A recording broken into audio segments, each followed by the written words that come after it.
spend the next month thinking about stewardship. Now, this is not to discourage you to stay home over the next few weeks, okay? But this month, I hope that our focusing is not going to be just on money and our time and our talents specifically, but also in some unusual ways of looking at what does stewardship, what it can really encompass. So when we, and that is only going to be able to come when we start thinking outside of the box. As an example, next week, we'll be discussing the topic of the immigrant and how we as a church can connect with our local immigrant community. And then on the first Sunday of Advent, we will be having a conversation that is focusing on AIDS. Not just in worship, but also as a workshop that follows. And then we will be presenting our promise of support on December the 15th. That is the third Sunday in December, through what we call a bringing forward of our pledge cards. It did work. This week marks the 30th anniversary of the fall of Berlin, of the Berlin Wall. A wall that was a symbol of the Cold War between the East and the West, a constant reminder of the insurmountable barriers between communism and capitalism. A wall that was a reminder of the wounds of violence of war, slicing through the core of Berlin in an attempt to separate and create two peoples out of one. So this fall, while I was on holiday in Berlin, I had the opportunities to see the remains of pieces of the wall on both the east side and the west side. And where I was staying had become known as part of East Berlin during those years. And from my room, I was only about a quarter of a mile away from the wall. It was chilling, to say the very least, as you think about what this particular wall represented. Another site that I visited, which was related also to the Berlin Wall, was a fence in West Berlin with a pictorial memorial of men and women who dared to try and cross this wall and had been killed in their attempt to reunite with their families who lived on the west side. Now, as a city, the buildings in Berlin had been pretty much destroyed during the constant bombing by the Allies towards the end of World War II. But as you travel through this once again united city, you cannot help but see signs of a city that was once ravaged by war. Over many decades, many historical landmark buildings have been rebuilt to their former beauty. And yet, I visited two churches that still remain in ruin as a reminder to the horror of war. One was a Jewish synagogue, and the other a Christian church. In what remains with the Jewish synagogue, you can only see through old photographs of what its once splendor in its sanctuary. Now, why are we back there? Did it end all It went through it, yeah. Okay, wow, that was fast, okay. In the Christian church, there was just the entryway still remains, showing all of this artistry, giving you this sense of how beautiful the cathedral actually was prior to it being destroyed. So as we think about what the prophet Haggai was talking about to the citizens of Jerusalem, one can see this correlation about the citizens of a war-torn Berlin back in the 1940s.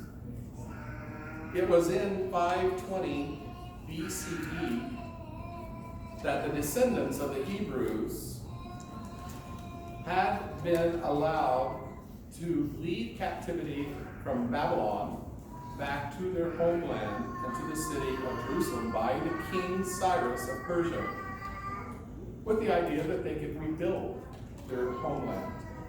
So once back home, the exiles were busy at that task of rebuilding their city.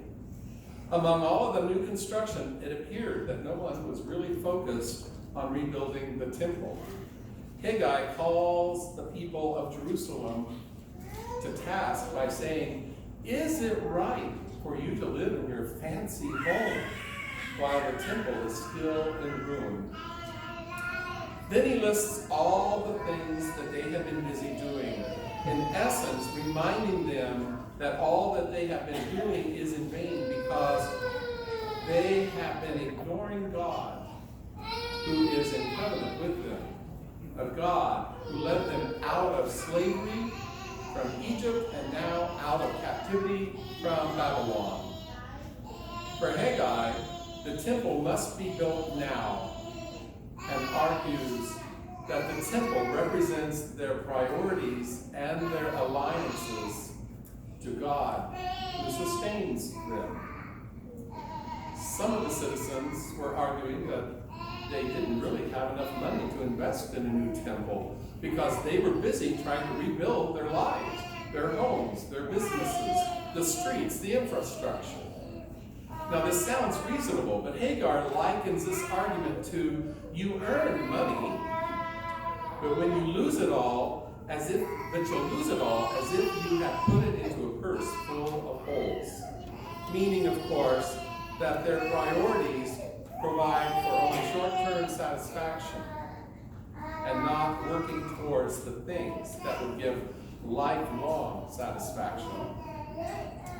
Another obstacle that was being presented as an excuse for not starting on the building of the new temple came from those who remembered the splendor of the old temple, the temple that Solomon had built, saying that this new temple would not look like the old temple.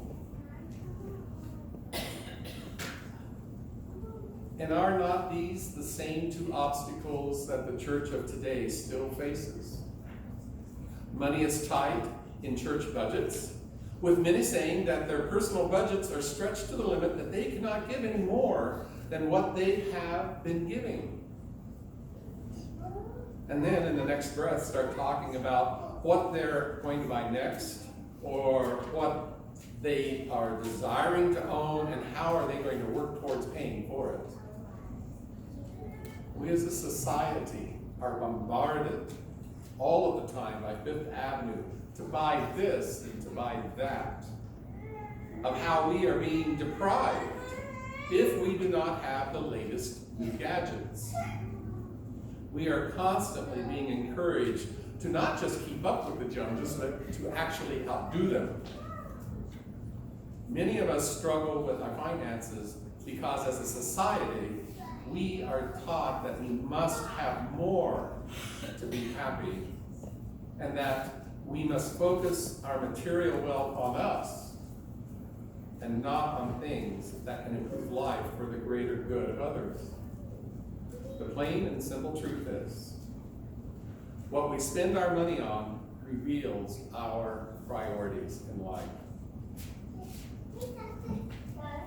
If you wonder what your personal priorities in life might be, I challenge you to put down on paper for a month all of the money that you're spending and what it's being spent on.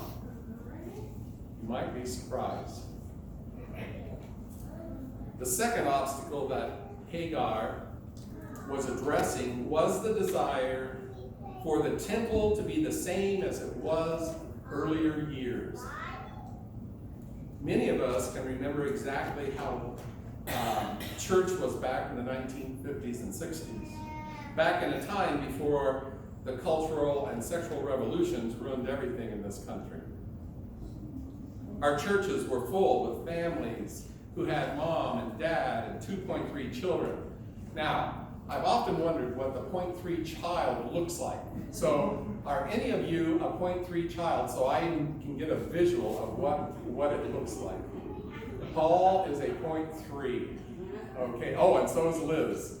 Okay. All right. I'll remember that in the future. Our congregations were filled with people who looked and thought like we do. If we lived in the suburbs, then the church would have been white middle class where women wore hats and gloves and pearls to worship.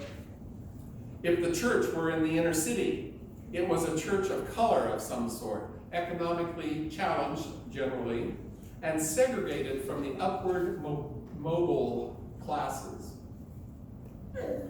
Now, I hope you find my depiction of the 1950s and 60s society as abrasive and repulsive, because our society standards of today have changed. And when I think back of life back then and what our standards were, I do get a little repulsed. Today, the definition of what a family looks like has radically changed. Congregations are often have a wide variety of social and classes and color in attending. But the biggest change is how a church, as a church, we view is in our surroundings. You see, we, like the Hebrews in Haggis' time, have been faced with a temple that is needing to be rebuilt. Just look around. You can see the empty pews. The church of the 19 through 50s and 60s no longer works in a society of 2020. You see, as communities grew after World War II, the church no longer had to be concerned as much with what was going on out in the community, because it reflected what the outer community looked like. As a result, the church's priorities became inward focused, not outwardly looking. And as time moved forward, churches who lacked involvement in their communities have shrunk and in many cases have died. The church isn't an organization designed to perpetuate itself for its own needs and desires. The church is a place that represents God's priorities and our alliances to God who sustains us. The church budget isn't designed to pay the pastor and heat the building and keep the roof in repair so that we have someplace to come and feel good about who we are. The church, as a building, is what houses the hopes and dreams of God's desires. Desires that Jesus tells us about out of Isaiah 61.